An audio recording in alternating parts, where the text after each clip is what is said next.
नमस्कार मित्रांनो, मी सध्या आहे अहमदपूर शहरातील ग्रामीण रुग्णालयाच्या समोर। तुम्ही बघू शकता या ठिकाणी येण्याचं कारण मी तुम्हाला अगोदर सांगणार आहे।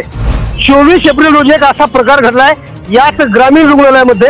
एक महिला येते डिलिव्हरीसाठी आणि डिलिव्हरीसाठी आल्यानंतर इथल्या डॉक्टरांनी जे आहे त्या महिलेला लातूर येथे उपचारासाठी पाठविलं होतं आणि या ठिकाणी कोणतीही सुविधा उपलब्ध नाही असं त्या महिलेला व तिच्या सोबत आलेल्या नातेवाईकांना सांगण्यात आलं होतं।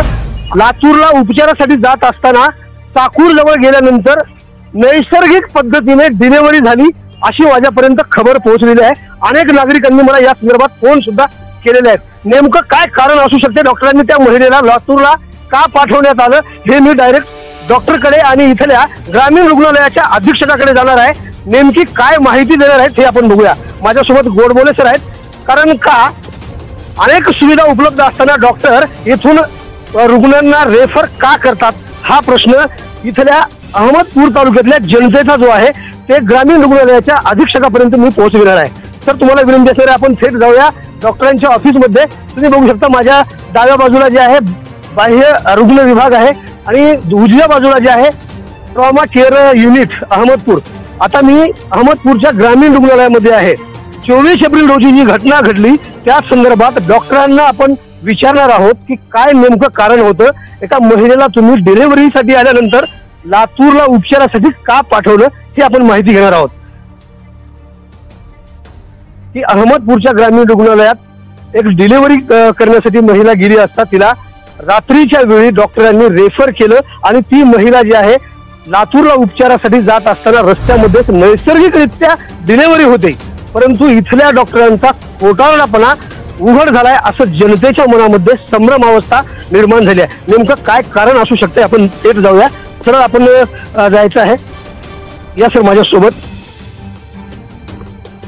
ग्रामीण रुग्णालय अहमदपूर या ठिकाणी नेमके कोण होते ते डॉक्टर ते सुद्धा आपण बघणार आहोत।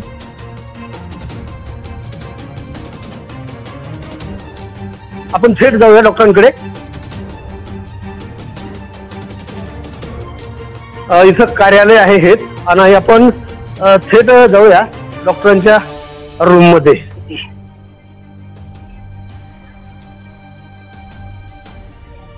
समोर या समोर सर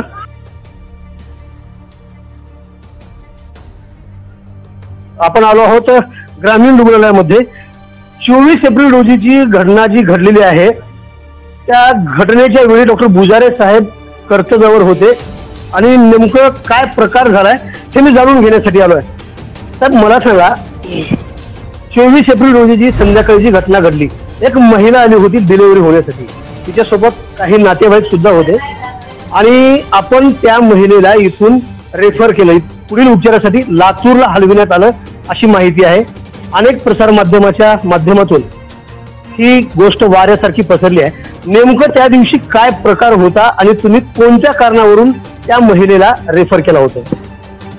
माझं नाव डॉक्टर महेश सायनाजी बुजारी आहे। मी ग्रामीण रुग्णालय अहमदपूर येथे वैद्यकीय अधिकारी म्हणून कार्यरत आहे। दिनांक 25/4/2024 रोजी रात्री ठीक 1 वाजता श्रीमती नजनुम आयुब चौधरी वय वर्ष 28 ही गरोदर माता रुग्णालयामध्ये दाखल झाली होती। तिला पोटामध्ये कळा सुरू असल्यामुळे त्याबद्दल तिला योग्य ती तपासणी करून आपण त्याविषयीची माहिती आमच्या येथील स्त्रीरोग तज्ञ डॉक्टर नेहा मणगे मॅडम यांना आपण त्याविषयी कळवले होते। पण अचानक रात्री 1:15 त्या महिलेला एकदम अंगावरून पाणी जाऊ लागले असल्यामुळे त्याबद्दलची माहिती डॉक्टर नेहा मणगे मॅडम यांना कळविली असता मॅडमनी त्या पेशंटला आपलं वैद्यकीय महाविद्यालय लातूर येथे संदर्भित करण्यास सांगितले। त्यानुसार ठीक 1:30 आम्ही रुग्णवाहिके आपल्या ग्रामीण रुग्णालयाच्या 102 रुग्णवाहिकेने आपलं वैद्यकीय महाविद्यालय लातूर येथे संदर्भित केले। इथं ते सुविधा उपलब्ध नाही का की जे लातूरला त्या महिलेसाठी मिळाली सुविधा मिळाली असती, परंतु त्या महिलेचा जो डिलिव्हरीचा जो विधी जो आहे तो रस्त्यातच झाला आणि ते जर तुम्ही थांबवून घेतला असतं तर काय झालं असतं? जर पेशंटला आपण जेव्हा मणगे मॅडमला विचारलं स्त्रीरोग तज्ञांना, जेव्हा तिच्या अंगावरून पाणी जावलेलं, जर बाळाच्या भोवतीचं जर पाणी कमी झालं तर बाळाचे ठोके वाढून बाळाला श्वास घ्यायला त्रास निर्माण होतो आणि त्यानुसार बाळाच्या जीवालाही धोका निर्माण होतो आणि त्यामुळे बाळाचा मृत्यू होण्याचाही संभवता असू शकते. त्यामुळे जर महिलेची डिलिव्हरी त्या पुढच्या कोणत्याही गोष्टी, तसेच आपल्या ग्रामीण रुग्णालय अहमदपूर येथे NICU म्हणजे नवजात शिशु बालकासाठीची सुविधा पण उपलब्ध नाही. त्यामुळे बाळाच्या जीवालाही काही धोका होऊ नये आणि मातेच्याही जीवाला, कारण का मातेला पण जे मातेचा रक्तक्षय म्हणजे आपण जे अॅनिमिया म्हणतो त्याच्यामध्ये जो HB आहे तो फक्त मातेला 8.5 होतं.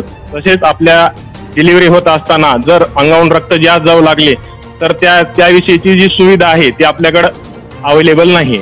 आणि लहान मुलाची बालकं राहतात जन्मलेले, त्यांच्यासाठीची NICU ची सुविधा आपल्या इथं उपलब्ध नाही. त्याच्यामुळे बाळाच्या जीवाला धोका निर्माण होऊ नये या कारणाकरता त्या महिलेला पुढे संदर्भित केले. एकूण जर बघितलं आपण तर लोकांमध्ये जी चर्चा सुरू आहे डॉक्टरांबद्दल की डॉक्टरांनी महिलेला पाठवलं त्याचं कारण काय, हा एक लोकांच्या मनामध्ये सतत असलेला प्रश्न आहे. आपण एक पहिली बाजू बघितली की डॉक्टरांनी महिलेला पाठवलं, परंतु का पाठवलं ही माहिती तुमच्यापर्यंत पोहोचणं गरजेचं आहे असं मला वाटत होतं. कारण का, ज्या सुविधा उपलब्ध आहेत ते तर आपल्याला मिळतच आहेत, परंतु ज्या सुविधा उपलब्ध नाहीत त्या उपलब्ध होण्याकरिता डॉक्टरांची काय भूमिका असणार आहे हे सुद्धा आपण बघणार आहोत.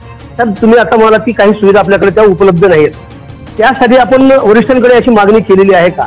NICU जसे तुम्ही आता म्हटलं की ते उपलब्ध नाहीये सुविधा, तर उपलब्ध व्हावी यासाठी तुम्ही काय पाऊल उचलणार आहात? त्याबद्दल जी सर्व काही गोष्टी आम्ही आमच्या आमच्या ग्रामीण रुग्णालयाचे वैद्यकीय अधीक्षक डॉक्टर चिहांते साहेब याविषयी आपल्याला त्याची सखोल माहिती देतील.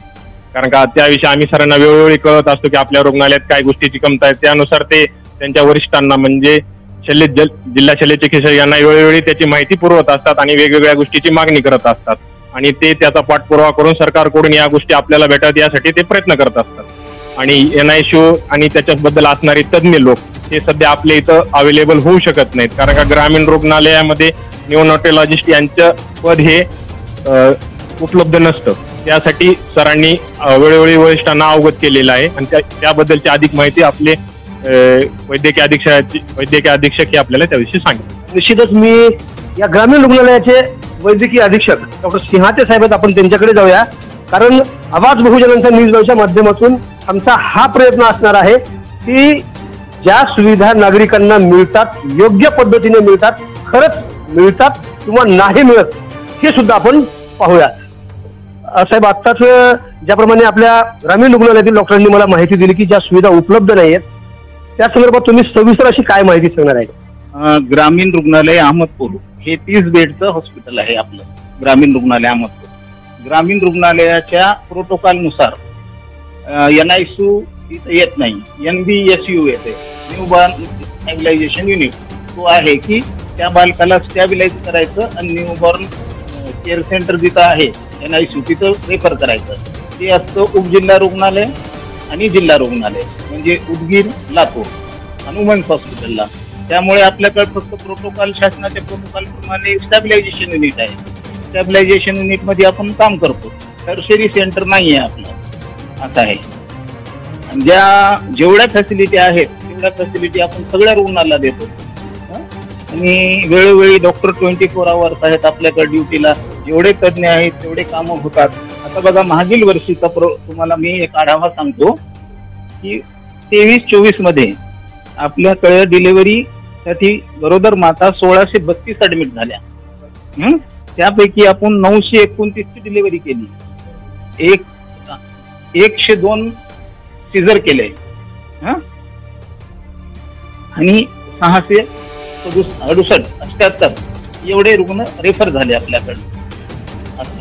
म्हणजे 870 म्हणजे काम आमच्याकडे ग्रामीण रुग्णालयाच्या लेवलला येणाऱ्या रुग्णांचा ओढा बी खूप आहे आणि आम्ही काम करतो. रुग्णांना सेवा देण्यात आम्ही कुठं कमी पडत नाहीत आम्ही रुग्णांना सेवा देण्यासाठी वेळोवेळी आम्ही रुग्णांना व्यवस्थितच सेवा देतो. त्यात काही सुधारणा परत करायची असेल जनतेने याबाबत घाबरून जाऊ नये. बिलकुल ग्रामीण रुग्णालयावरचा भरोसा बिलकुल काढू नये. आम्ही योग्य सेवा, योग्य उपचार अहोरात्र करायला तयार आहेत रुग्णांसाठी. दिल्या माहितीबद्दल तर मंडळी, बघितलेलं आहे तुम्ही की ज्या माध्यमातून तुमच्यापर्यंत ग्रामीण रुग्णालयाची बातमी जी पोहोचलेली आहे की सुविधा असतानाही असुविधा का होत आहेत. तर प्रत्यक्षात बघितल्यानंतर दोन्ही बाजू दाखवण्याचा माझा प्रयत्न आहे की खरंच डॉक्टरांकडून असुविधा तुमच्यापर्यंत पोहोचविल्या जातात का. तर जी महिला आली होती 25 एप्रिलच्या मध्यरात्री, त्या महिलेला कोणत्या कारणाने पाठविण्यात आले हे सुद्धा डॉक्टरांनी सांगितलेलं आहे. आणि यापुढे सुद्धा रुग्णांनी कसल्याही प्रकारची मनामध्ये शंका न बाळगता ग्रामीण रुग्णालयावर विश्वास ठेवून कोणत्याही वेळी या ठिकाणी उपचार करण्यासाठी यावा असं आवाहन सुद्धा रुग्णालयाचे अधीक्षक डॉक्टर सिंहाते यांनी केलेलं आहे. ताजे आणि महत्त्वाचे अपडेट पाहण्यासाठी पाहत राहा ABN फॉर आवाज बहुजनांचा. न्यूज लाईव्ह करता शिवाजीराव गायकवाड, अहमदपूर, लातूर. पुन्हा भेटणार आहोत पुढील बातमीमध्ये. तोपर्यंत जय हिंद. आवाज बहुजनांचा.